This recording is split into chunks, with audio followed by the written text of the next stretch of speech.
자, 요한계시록 16장 1절부터 21절 7대접 재앙과 세상나라의 멸망이라는 제목으로 말씀을 나누겠습니다.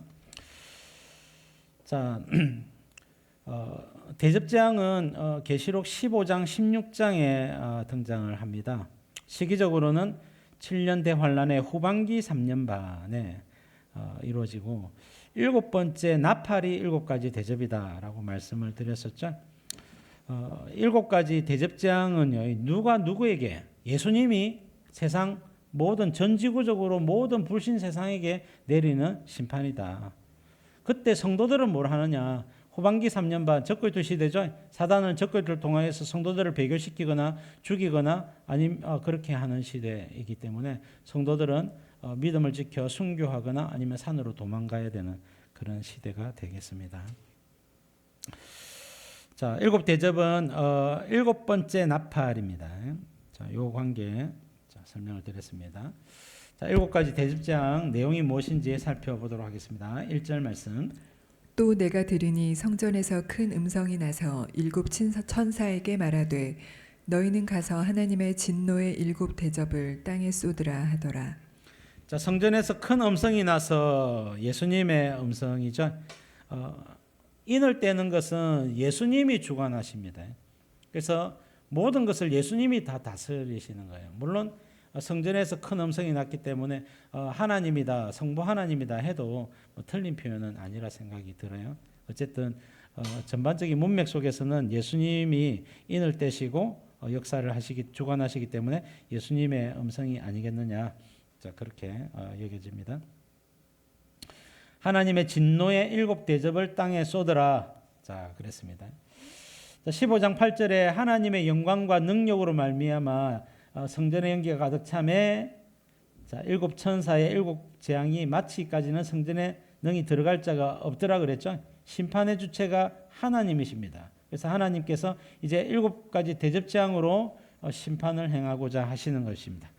왜 대접재앙이냐? 지난 시간에 말씀드렸었죠. 자, 심판해달라는 기도에 대한 응답으로 기도가 대접에 담겨져서 하나님 보좌 앞으로 갔다가 그 대접에 하나님의 응답이 담겨져서 땅으로 내려오는 것입니다. 그래서 심판이 담겨져서 내려오는데 그 심판이 일곱 가지 대접재앙이다라고 말씀을 하는 겁니다. 2절 말씀. 첫째 천사가 가서 그 대접을 땅에 쏟음에 짐승의 표를 받은 사람들과 그 우상에게 경배하는 자들에게 악하고 독한 종기가 나더라. 첫 번째 대접은 악하고 독한 종기입니다. 종기가 이제 염증이나 상처, 헌대, 옛날 개혁 성경에는 헌대 이렇게 번역이 됐는데요. 악하고 독한, 나쁘고 나쁜, 악하고 악한 이런 표현입니다. 그러니까 일반적으로 악한 것에 더 크게 악하고 더 크게 나쁜, 아주 심하게 나쁜 종기라고 말씀을 하고 있습니다. 종기재앙이 누구에게 쏟아지느냐? 짐승의 표를 받은 사람들과 그 우상에게 경배하는 자들입니다. 자, 이 사람들이 짐승의 표를 받을 때는 매매하는 특권을 주니까 좋아라고 받았습니다. 성도들은 믿음을 지키기 위해서 이 표를 받지 아니하면 반정부주의자, 무정부주의자, 그리고 낙인이 찍혀가지고 죽임 당하는 대상이 되어지죠. 그럼에도 불구하고 주의 말씀과 또 주님을 향한 믿음을 지키기 위해서 표를 거절했던 성도들은 이 종기재앙에서 면제가 되어지죠. 그러나 짐승의 표를 받은 사람들은요, 종기재앙의 대상이 되고 모두 다 이 종기를 악하고 독한 종기재앙으로 고통을 당하게 되는 것입니다. 자, 성도들은 지켜주신다 했죠. 자, 계시록 8장 9장 나팔재앙이 나오는데요. 다섯 번째 나팔재앙부터 성도와 성도 아닌 자를 구분해 주십니다. 자, 다섯 번째 나팔 귀신의 영들이죠. 귀신의 영들이 성령으로 인침을 받지 아니한 자들을 5달 동안 괴롭힌다 했습니다. 유브라데 전쟁 성도들은 당연히 피합니다. 어떻게? 산으로 도망가는 거예요. 이때 산으로 도망가기 때문에 성도들은 보함을 받습니다. 그리고 악하고 독한 종기재앙 성도들은 당하지 않죠. 나지 않죠. 그다음에 바다가 피가 되고 성도들은 산에 가 있죠. 강과 물샘 근원이 물들이 피가 되고 성도들은 산에서 산수 지하수 먹죠. 그다음에 해가 뜨거워지고 성도들은 산에서 나무들과 그다음에 동굴 이런 데서 뜨거운 햇빛에 상하지 않습니다. 그리고 다섯 번째 큰 성 바벨론 흑암이 되지만 성도들은 흑암에 들어가지 않습니다. 여섯 번째 아마겟돈 전쟁이 준비가 되는데 성도들은 상관이 없습니다. 그리고 아마겟돈 전쟁은 할 때 예수님을 따라서 우리가 먼저 휴거되었다가 예수님을 따라서 내려와서 세상 왕들과 장군들과 군인들과 싸우기 때문에 우리들은 피하게 됩니다. 그리고 마지막 큰 지진과 큰 우박재앙 직전에 성도들이 휴거된다 했죠. 그 성도들은 면제가 되는 거예요. 그래서 성도들은 다섯 번째 나팔 재앙부터 그 뒤로는 쭉 하나님의 보호하심을 받게 되는 것입니다. 이것은 출애굽 시대도 마찬가지였죠. 모세의 10가지 재앙 때에 피, 개구리, 이까지는 성도와 성도 아닌 자가 공통이었습니다. 나팔 재앙 때도 첫 번째, 두 번째, 세 번째, 네 번째 나팔까지는 환경을 치는 것이었기 때문에 성도와 성도 아닌 자가 공통적으로 겪게 됩니다. 그러나 네 번째 파리 재앙부터 애굽인들과 고센 땅 이스라엘 백성들은 구분이 되어졌습니다. 하나님은 고센 땅에 이스라엘 백성들에게는 파리 재앙, 악질, 독종, 우박, 메뚜기, 흑암, 장자의 죽음 재앙을 내리지 않았습니다. 면제받도록 주님이 역사해 주셨죠. 출애굽기 8장 22절에 보니까 그날에 나는 내 백성이 거주하는 고센 땅을 구별하여 그곳에는 파리가 없게 하리니 이로 말미암아 이 땅에서 내가 여호와인 줄을 내가 알게 될 것이라. 내가 내 백성과 내 백성 사이를 구별하리니 내일 이 표징이 있으리라 하셨다 하라 하시고. 그래서 하나님은 당신의 백성과 바로왕의 백성, 성도와 사단의 백성을 구분하시는 하나님이다라고 말씀을 하고 있는 거예요. 그래서 말씀 따라가면 안전합니다. 말씀 따라가면 평안합니다. 주님이 지켜주시고 동행해 주시기 때문에 그래요. 그래서 산으로 도망가라는 말씀이 굉장히 광신도적이고 이단적으로 들려지는 느낌이 없지 않습니다. 왜냐하면 우리나라 같은 경우에도 천부교나 구원파나 각종 이단들이 산으로 많이 갔습니다. 그러니까 산으로 가면 광신도다, 이단이다 이렇게 느낌이 있죠. 그러나 산으로 도망가라는 말씀은 엄연히 마태복음 24장 15절 16절에 나와 있는 예수님의 말씀이고 그거는 때가 중요한 거예요. 지금 산으로 가면 안 되고요. 적그리스도 시대의 산으로 도망가야 되는 겁니다. 마지막 여섯 번째 나팔 재앙 때 자연스럽게 유브라데 전쟁이라면서 산으로 가게 됩니다. 하나님은 가도록 만드십니다. 그리고 그곳에서 전쟁도 피하지만 이제 7가지 대집장을 다 피해라는 겁니다. 다시 돌아오지 말라는 거예요. 자, 자연스럽게 산으로 가게 되죠. 그래서 전쟁이 일어나기 전에 미리 우리가 사실은 7년 대환란 7년 전부터 산에 처소를 예비하고 양식이라든지 이런 것들을 예비하는 것이 지혜죠. 그래서 요셉 시대에 7년 풍년의 때에 7년 흉년을 준비해서 양식과 처소를 예배하는 것이 하나님의 계시의 말씀이다라고 저는 믿습니다. 자, 7년 대환란은 두려운 시대입니다. 그러나 오나팔 재앙 이후로 성도를 구분하시고 보호해 주시는 하나님, 그래서 끝까지 믿을 수 있도록 주님이 격려해 주시고 도와주시는 것입니다. 3절 말씀. 둘째 천사가 그 대접을 바다에 쏟음에 바다가 곧 죽은 자의 피같이 되니 바다 가운데 모든 생물이 죽더라. 자, 두 번째 대접은 바다가 피같이 되는 것입니다. 자, 피같이 되었다 했죠. 100% 피가 됐다, 찐득한 피가 된 것은 아니고요. 피같이 됐단 말입니다. 어쨌든 이 피같이 되는 것으로 말미암아 결과가 모든 생물이 죽더라 이렇게 되어 있습니다. 바다는 사람들이 살아가는 삶의 터전이죠. 하나님은 삶의 터전을 전부 다 빼앗아 버리겠다라고 말씀을 하고 있는 거예요. 4절 말씀. 셋째 천사가 그 대접을 강과 물 근원에 쏟음에 피가 되더라. 자, 세 번째 대접 재앙은 강과 물 근원이 피가 되는 것입니다. 자, 이거는 피가 되더라 그랬죠. 바다는 피같이 되었다라고 했고 강물은 피가 되었다 그랬습니다. 피가 되면 뭐 엄청나게 이제 악취가 나고 난리가 나겠죠. 복으로 주신 강이 심판의 도구가 되어지는 것입니다. 사람들이 물이 없어가지고 수돗물을 털면 피가 나오겠죠. 자, 그런 일들이 벌어지게 될 것입니다. 정수장에서 이게 걸러지지가 걸러질란가? 걸러지지가 않겠죠. 그래서 사람들이 피를 마실 수밖에 없는 그런 상황이 되어지는 거예요. 5절 6절 말씀. 내가 들으니 물을 차지한 천사가 이르되 전에도 계셨고 지금도 계신 거룩하시니여 이렇게 심판하시니 의로우시도다. 그들이 성도들과 선지자들의 피를 흘렸으므로 그들에게 피를 마시게 하신 것이 합당하니이다 하더라. 자, 그래서 하나님은 불신자들이 또 세상 나라가 성도들과 선지자들한테 우상에게 경배하라, 오른손과 이마에 표를 받아라 했을 때 안 받으면 죽였다는 겁니다.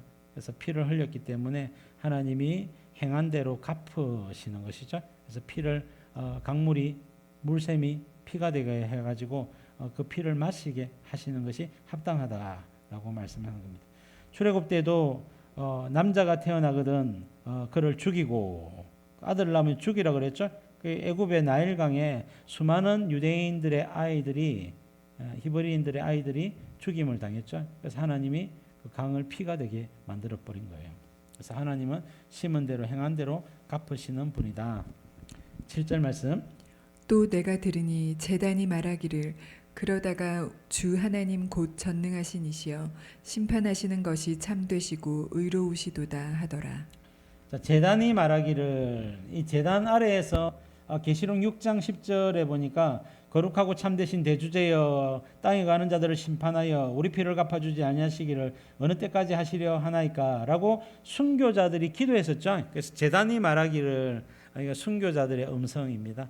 그래서 그러하다 아멘 하면서 심판하시는 하나님이 참되시고 의로우시도다라고 찬양하고 경배하는 것입니다. 자, 8절 9절 말씀. 넷째 천사가 그 대접을 해에 쏟음에 해가 권세를 받아 불로 사람들을 태우니 사람들이 크게 태움에 태워진지라. 이 재앙들을 행하는 권세를 가지신 하나님의 이름을 비방하며 또 회개하지 아니하고 주께 영광을 돌리지 아니하더라. 자, 네 번째 대접 재앙은 해가 뜨거워지는 것이죠. 자, 해가 뜨거워짐으로 말미암아 사람들이 크게 태움에 태워진지라. 자, 그래서 사람들이 이제 몸에 화상을 입는 것을 말하죠. 화상. 엄청난 고통이 따르겠죠. 그러나 회개하지 아니하고 주께 영광을 돌리지 않았다라고 말씀을 하고 있습니다. 자, 그러나 성도들은 어떻습니까? 출애굽기 13장 21절 낮에는 구름 기둥으로 밤에는 불 기둥으로 그들에게 비추사 낮이나 밤이나 진행하게 하시고 지켜주시죠. 계시록 7장 16절에도 그들이 다시는 졸이지도 아니하며 목마르지도 아니하고 해나 아무 뜨거운 기운에 상하지도 아니하리니 성도를 지켜주시는 하나님을 말씀하고 있습니다. 시편 121편 5절입니다. 여호와는 너를 지키시는 이시라. 여호와께서 내 오른쪽에서 내 그늘이 되시나니 낮에 해가 너를 상하게 하지 아니하며 밤의 달도 너를 해치지 아니하리로다. 여호와께서 너를 지켜 모든 환난을 면하게 하시며 또 내 영혼을 지키시리로다 말씀하고 있습니다. 하나님은 성도를 지키시는 아버지, 보호자, 하나님은 우리의 주인 되시는 분이십니다. 자, 하나님의 이름을 비방하며 또 회개하지 아니하고 그렇습니다. 불신자들은 좀처럼 회개를 하지 않죠. 뿐만 아니라 여기는 이때가 이제 후반기 3년반 적그리스도 시대죠. 적그리스도 시대이기 때문에 사람들은 더더욱 회개를 하지 않습니다. 회개를 하고 싶은 마음이 들 수 있어요. 그러나 회개가 되지 않는 거예요. 왜? 오른손과 이마에 이 표를 갖다 제거를 해야 되거든요. 제거를 해야 되고 모든 기득권을 다 버려야 돼요. 모든 기득권을 다 버려야 됩니다. 그러니까 그것을 거절할 수 있는 사람이 거의 없다. 거의 없다. 한 명도 없느냐? 한 명도 없지는 않을 겁니다. 모든 성경에 보면 예외적인 내용들이 많이 나와 있어요. 그러나 전반적으로 회개가 거의 불가능하다라고 성경은 말씀하고 있습니다. 자, 이때를 가리켜 미리 예언했던 말씀이 이사야 26장의 말씀이에요. 이사야 24장부터 27장까지는 이 종말의 현상이 나와 있습니다. 적그리스도가 오는 거, 성도가 부활하는 거, 성도가 산에 가서 기도하는 거, 뭐 이런 것들이 다 나와 있습니다. 자, 이사야 26장 9절에 보니까 밤에 적그리스도 시대를 이야기하는 겁니다. 밤에 적그리스도 시대 내 영혼이 주를 사모하여 사온즉 내 중심이 주를 간절히 구하오리니 이는 주께서 땅에서 심판하시는 때에 세계의 거민이 의를 배움이니이다. 자, 그래서 세계의 거민, 특별히 성도들이 의를 배운다는 거예요. 하나님은 의롭습니다. 왜? 하나님은 대접재앙으로 세상을 심판하시고 성도들은 지켜주시기 위해서 하나님의 말씀으로 인도하셔서 산에서 말씀 붙들고 기도하도록, 그래서 안전하도록 지켜주시는 그때에 하나님은 공의로우십니다. 하나님은 의롭습니다라고 참된 성도들은 의를 배우지만 악인은 은총을 입을지라도 의를 배우지 아니하며 정직한 자의 땅에서 불의를 행하고 여호와의 위엄을 돌아보지 아니하는도다. 악인은 회개를 하지 않더라라고 말씀을 하고 있는 거예요. 택하신 성도들만 회개하는 것입니다. 회개는 아무나 하는 것이 아닙니다. 성령으로 감동을 입은 자들이 성령의 감동하심 속에서 회개가 이루어지기 때문에 창세전에 예정하시고 택하신 백성들만 회개를 하게 되는 겁니다. 그리고 그들은 자연스럽게 하나님을 나의 주님으로 영접하고 주의 말씀의 길로 행하게 되어지는 것입니다. 그러므로 회개는 이 사람이 성도라고 하는 가장 큰 증거 중에 하나입니다. 우리가 예수님을 나의 주님으로 고백하는 사람들은 많지만 그들이 끝까지 예수님을 믿느냐 안 믿느냐는 또 다른 문제입니다. 끝까지 예수님을 믿어야 되고 끝까지 예수님을 믿기 위해서 필요한 것이 뭐냐면 회개입니다. 그래서 우리가 죄를 아예 안 짓는 그런 사람이 되어야 구원받는 것이 아니죠. 우리가 죄를 짓죠. 산에 가서도 우리가 연약함을 드러낼 때가 많이 있습니다만은 그때도 우리가 회개하고 하나님의 영광을 바라보게 되어질 것입니다. 그러므로 회개의 기도와 회개하는 심령으로 참여하는 심령으로 날마다 주님 앞에 서는 그런 성도가 되어야 되겠습니다. 10절 11절 말씀. 또 다섯째 천사가 그 대접을 짐승의 왕자에 쏟으니 그 나라가 곧 어두워지며 사람들이 아파서 자기 혀를 깨물고 아픈 것과 종기로 말미암아 하늘의 하나님을 비방하고 그들의 행위를 회개하지 아니하더라. 자, 다섯 번째 대접재앙은요, 큰 성 바벨론이 어두워지는 것입니다. 자, 짐승의 왕자에 쏟으니 그 나라가 그랬죠. 짐승의 왕자, 적그리스도의 왕자가 있는 나라, 큰 성 바벨론을 이야기하는 것입니다. 큰 성 바벨론이 어두워지며, 자, 큰 성 바벨론은 새 나라가 한 명의 대통령을 뽑는다. 자, 그게 이제 다니엘서 7장 말미에 보면 나와 있거든요. 그래서 큰 성 바벨론이 어두워진다. 자, 어두워지는 것 다크니스라 그랬죠. 다크니스 혹은 다크데이인데요. 자, 이 어둠은요, 마지막 심판의 전조 현상이다라고 제가 말씀을 드린 적이 있습니다. 자, 그래서 큰 성 바벨론이 어두워지고 하나님의 온전한 심판과 진노가 임박했다라고 말씀을 하고 있습니다. 그러면 어두워져서 마지막 심판을 앞두고 있는데 그 마지막 심판이 뭐겠습니까? 7번째 대접재앙, 큰 지진과 우박이 특별히 어디에? 큰 성 바벨론에 온전히 쏟아지겠죠. 큰 성 바벨론에 온전히 쏟아지고 다른 나라들도 다 쏟아지고 이렇게 하지만 만국의 성들이 무너지고 사람들이 많이 죽고 그렇게 되지만 특별히 큰 성 바벨론이 어두워졌다는 이것으로 말미암아 큰 성 바벨론이 오롯이 강력한 하나님의 마지막 7번째 대접재앙을 받게 될 것이다 라고 말씀을 하는 것입니다. 그러나 아픈 것과 이 어두워지는 것이 또 아픈 것과 연결이 되어지지 않느냐. 그래서 학자들은 이것이 어두워지는 것 때문에 아픈 것의 정체가 동상이겠다. 동상, 추위로 말미암아 찾아오는 고통이겠다라고 표현을 하기도 하는데 그 뒤에 종기가 나오기 때문에 종기로 말미암은 고통일 것이다라고 추정하는 분들도 계십니다. 여튼 추위로 말미암은 고통이든지 종기 고통이든지 간에 고통을 당하면서 하나님을 비방하고 그들의 행위를 회개하지 않더라라고 말씀을 하고 있는 거예요. 대접장 때는요 회개가 없습니다. 후반기 대접 3년 반 동안은 회개가 거의 불가능하다. 회개가 불가능하다 이렇게 보셔야 되겠습니다. 100% 불가능하냐? 100%는 잘 없어요. 성경에 뭐든지 예외가 있습니다. 그래서 예외적인 내용들이 있는데요. 하나님은 그런 것들을 염두에 두고 하시는 말씀이 아닌가 저는 그렇게 생각을 합니다. 그래서 어떤 분이 그러면 오른손과 이마에 표를 받으면 이 오른손과 이마의 표를 제거를 못하느냐? 제거를 못하느냐? 회개를 아예 못하느냐? 저는 가능하리라고 봐요. 불가능하지는 않단 말입니다.